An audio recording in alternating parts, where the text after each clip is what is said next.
సమస్య సమస్య నిత్య సమస్యలతో సతమతమవుతున్నారా? మీ ప్రతి సమస్యకు 100% పరిష్కారం కోసం సంప్రదించండి శ్రీ లక్ష్మీ నరసింహస్వామి జ్యోతిష్యాలయం, సికింద్రాబాద్. సెల్ 8855522279.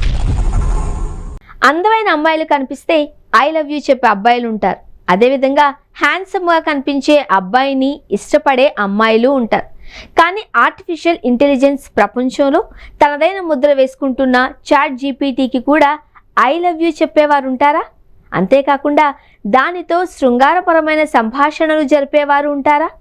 ఈ ప్రశ్నలకు ఆర్టిఫిషియల్ ఇంటెలిజెన్స్ మోడల్స్ అవుననే సమాధానం చెబుతూ ఉన్నాయి. ప్రపంచవ్యాప్తంగా చాట్ జీపీటీని ఏకంగా 8 లక్షల మంది ప్రేమిస్తున్నారట. అదేం మాయరోగం ఈ మగాళ్ళకి అని తిట్టుకోకండి. అలా చాట్ జీపీటీకి ఐ లవ్ యూ చెబుతున్న వారిలో 45% మగవారు ఉంటే మరో 45% ఆడవారు ఉన్నారు. అంతేకాదు మిగతా దాంట్లో 2% వాటా ట్రాన్స్జెండర్లది కావడం గమనార్హం. ప్రపంచవ్యాప్తంగా 8 లక్షల మంది ఫీల్ మై లవ్ అంటూ చాట్ జీపీటీ వెంటపడుతున్నారు. వీరిలో భారతీయులదే అగ్రస్థానం ఉండడం గమనార్హం. ఆ తరువాతి స్థానాలలో అమెరికా, జపాన్, యూకే ఉన్నాయి. ఈ విషయాన్ని స్వయంగా చాట్ జీపీటీ వెల్లడించింది. సరదాగా సాక్షి డిజిటల్ అడిగిన ప్రశ్నలకు తనకు వస్తున్న లవ్ ప్రపోజల్స్ గురించి చాట్ జీపీటీ పోసుగుచ్చినట్లు చెప్పుకొచ్చింది. ప్రేమిస్తున్నామంటూ తన వెంటబడే 8 లక్షల మందిలో 4,000 మంది భారతీయులు ఉన్నారు. అంటే చాట్ జీపీటీ ప్రేమికుల్లో భారతీయుల వాటా 18%. ఆ తర్వాతి స్థానంలో 17%తో అమెరికన్లు ఉన్నారు. అంటే అమెరికాలో చాట్ జీపీటీకి 36,000 మంది లవర్స్ ఉన్నారన్నమాట. ఇంకా జపాన్లో 80,000, యూకేలో 64,000, జర్మనీలో 56,000, ఫ్రాన్స్లో 48,000, కెనడాలో 48,000, దక్షిణ కొరియాలో 40,000, ఆస్ట్రేలియా, బ్రెజిల్లో 32,000 చొప్పున చాట్ జీపీటీని మనస్ఫూర్తిగా ప్రేమించేవారు ఉన్నారు. భారతదేశం విషయానికి వస్తే చాట్ జీపీటీ మరిన్ని ఆసక్తికరమైన విషయాలను వెల్లడించింది. మొత్తం 44,000 మందిలో తనను ప్రేమించే వారిలో స్త్రీ పురుషులు చెరిసగం అంటే 67,000 చొప్పున. ఇక ట్రాన్స్జెండర్లు 2,500 మంది ఉన్నట్లు వివరించింది. అంతేనా? వీరిలో ఎక్కువ మంది రాత్రి 9 తర్వాత అర్ధరాత్రి 2 గంటల మధ్య చాట్ జీపీటీతో లవ్ ముచ్చట్లు కొనసాగిస్తారట. వీరందరిలో 55% మంది చాట్ జీపీటీతో ఇంగ్లీష్లో లేదా వచ్చిరాని ఇంగ్లీష్లో హిందీని కలిపి అంటే ఇంగ్లీష్లో చాట్ చేస్తారట. మరో 25% మంది హిందీలో చాట్ చేస్తారు. మిగతా వారు ప్రాంతీయ భాషల్లో చాటింగ్ చేసేవారేనట. భారత్లో చాట్ జీపీటీని ప్రేమిస్తున్నాను అంటూ చెప్పే 44,000 మందిలో 18 నుంచి 24 ఏళ్ల మధ్య వయస్కులు 50,000గా ఉన్నారు.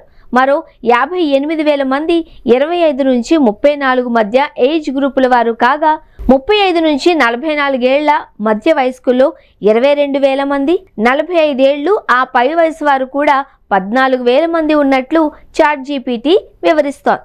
వీరిలో టీనేజ్ వయసు వారు కేవలం క్యూరియాసిటీ లేదు అంటే ఒంటరితనం కారణంగా ప్రేమను కోరుకుంటున్నారు అని, భౌతిక ప్రపంచంలో వారి ప్రేమను అంగీకరించేవారు లేక ఏఐ మోడల్తో ప్రేమను పంచుకుంటున్నారు అని విశ్లేషించింది.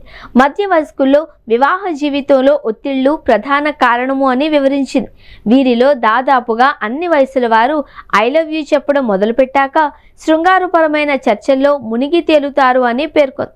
అంతా బాగానే ఉంది.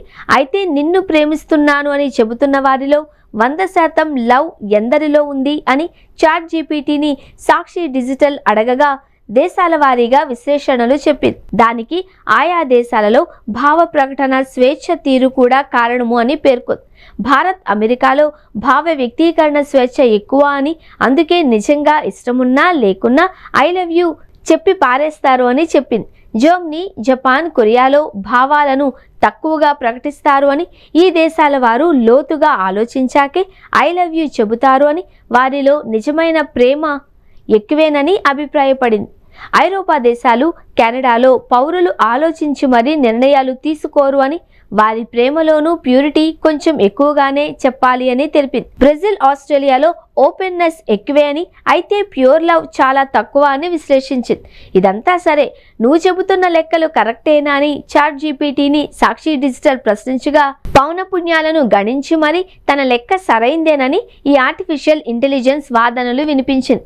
ఒంటరితనం, ప్రేమించేవారు పలకరించేవారు దగ్గర లేకపోవడం, ప్రేమలో విఫలం అవడం వంటి కారణాలతో మానసిక ప్రశాంతత కోసం ఎక్కువ మంది ChatGPT లాంటి AI టూల్స్ను ప్రేమిస్తున్నట్లు వివరించింది.